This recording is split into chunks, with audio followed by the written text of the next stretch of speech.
Hello and welcome to a special Saturday edition of Palace Intrigue. I'm your host, Mark Francis. Congratulations to Meghan Markle, who dethroned Joe Rogan by having the #1 podcast on Spotify.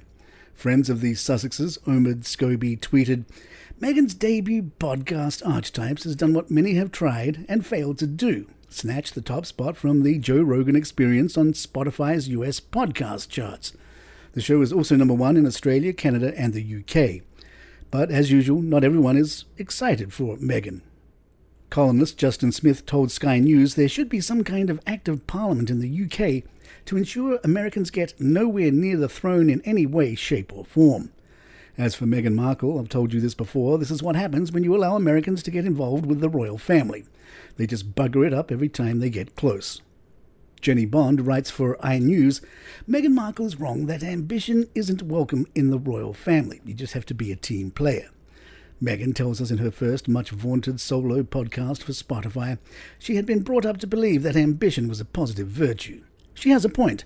Women are still fighting equality battles, which are obscene in this day and age. We do often have to be more strident, bullish, and openly ambitious to claim our rightful roles in the workplace today. But Meghan was marrying into an institution where the chief executive is a woman who has commanded respect and loyalty for 70 years. She had the example of the formidable Princess Royal, who has never been backward in coming forward, and Catherine, the Duchess of Cambridge, who was already carving a role for herself beyond being simply William's wife. Meghan herself was said to have become a senior woman in that firm, with a global platform almost impossible to match. For a woman with an ambition for her voice to be heard, what could be better? In a year and a half, had Meghan not grasped the reality of being part of this institution? The firm is a team with a captain, a deputy and senior and junior players who try to coordinate their causes, their appearances and, ultimately, their aspirations. There is room for ambition, whether you are a prince or a princess, a duke or a duchess, but it has to be part of that team effort. Was it her ambition that Meghan felt was quashed, or her expectation of autonomy? Did she find it hard to be a team player when she had always been so fiercely independent?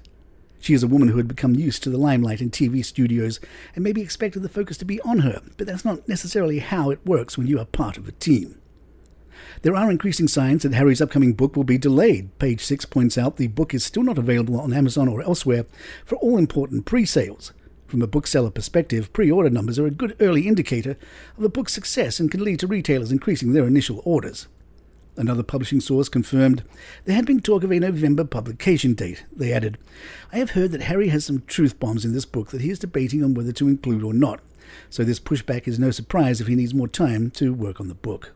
According to another industry insider, Harry's publishing deal will call for a big promo tour to sell the memoir, which should thrill the Queen and Charles and William, and in a very different way, this podcast. Harry's plan would include making the rounds of the network morning shows and a possible sit-down with his friend CBS's Gayle King. An insider told Page 6 there is a commitment for a number of weeks and dates and what that entails. His team will be confirming obligations now for a pretty robust and comprehensive promo tour. It will also have to be international, and that means the UK, one of the book's biggest audiences. Palace Intrigue will be right back. The royal family has no plans to formally commemorate the 25th anniversary of the death of Princess Diana on Wednesday next week, illustrating, some would say, just how threatened they still are by her, even in death. Charles can't win, an old friend told the Daily Beast. Not saying anything makes him look unfeeling, but if he did say anything he would be accused of being a hypocrite. He'll do what he always does and lie low.